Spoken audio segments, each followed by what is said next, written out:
Zeus, filho mais novo de Cronos, revoltou contra seu pai por conta de uma profecia feita por Urano, pai de Cronos, que dizia que ele seria destronado pelo seu filho. Assim, o Titã engoliu todos os seus filhos. Reia, esposa de Cronos, sem muita opção, acabou entregando todos os filhos, exceto o último que era Zeus.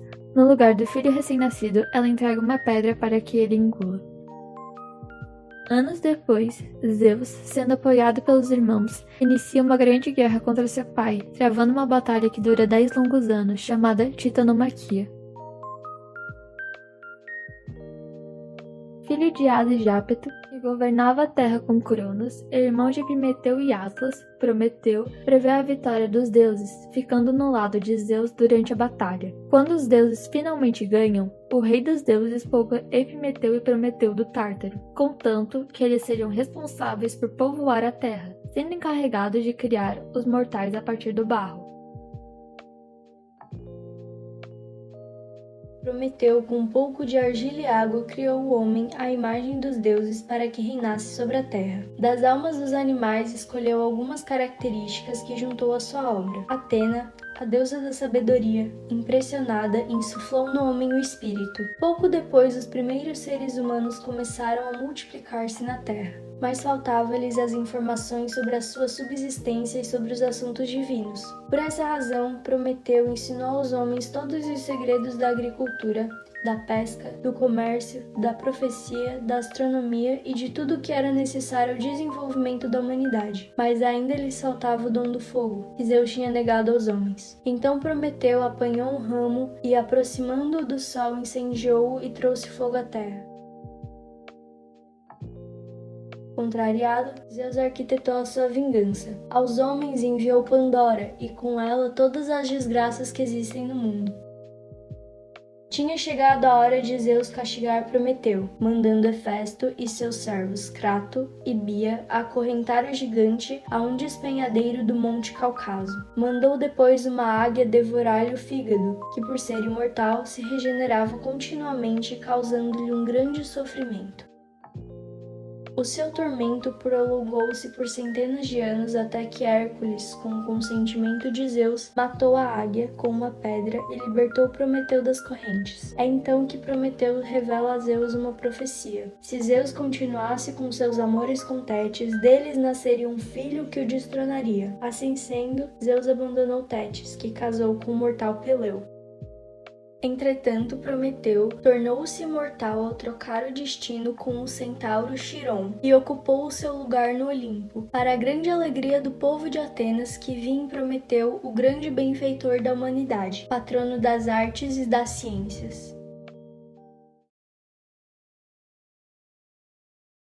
Prometeu Acorrentado é uma das poucas peças teatrais recuperadas de Ésquilo, um dramaturgo grego considerado o pai da tragédia, que viveu no século V a.C.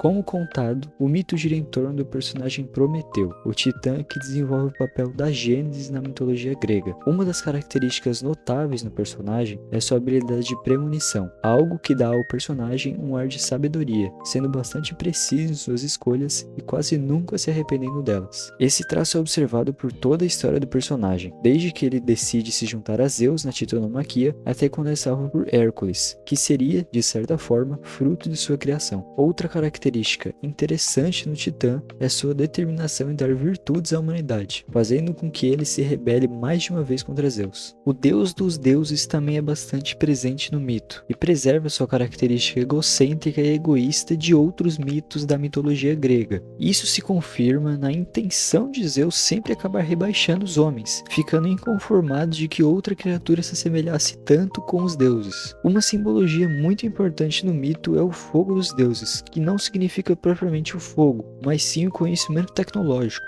algo que capacitaria a humanidade a se desenvolver, mas também a se destruir entre si. A biografia de Robert J. Oppenheimer, recentemente ilustrada com a obra cinematográfica Oppenheimer, dirigida por Christopher Nolan, é um exemplo real da essência do mito de Prometeu. Robert J. Oppenheimer foi o físico americano que liderou o Projeto Manhattan, responsável pelo desenvolvimento da bomba atômica na Segunda Guerra Mundial, arma que foi causadora de grande sofrimento e que mudou a forma de como os conflitos mundiais se desenrolam. Após os acontecimentos da Segunda Guerra, Oppenheimer sofre com as consequências de tamanha invenção, sendo afetado emocionalmente pelo uso das bombas no Japão e judicialmente por outros problemas relacionados. Com a criação da bomba atômica e toda a física atômica desenvolvida durante o projeto, Oppenheimer concedeu à humanidade uma ferramenta poderosa que poderia ajudar a desenvolver ou destruir os humanos entre si, da mesma forma que Prometeu com o fogo divino. A relação também se confirma posteriormente com as consequências dos atos das duas figuras, que sofreram com as consequências de criações que desafiam a ordem da vida.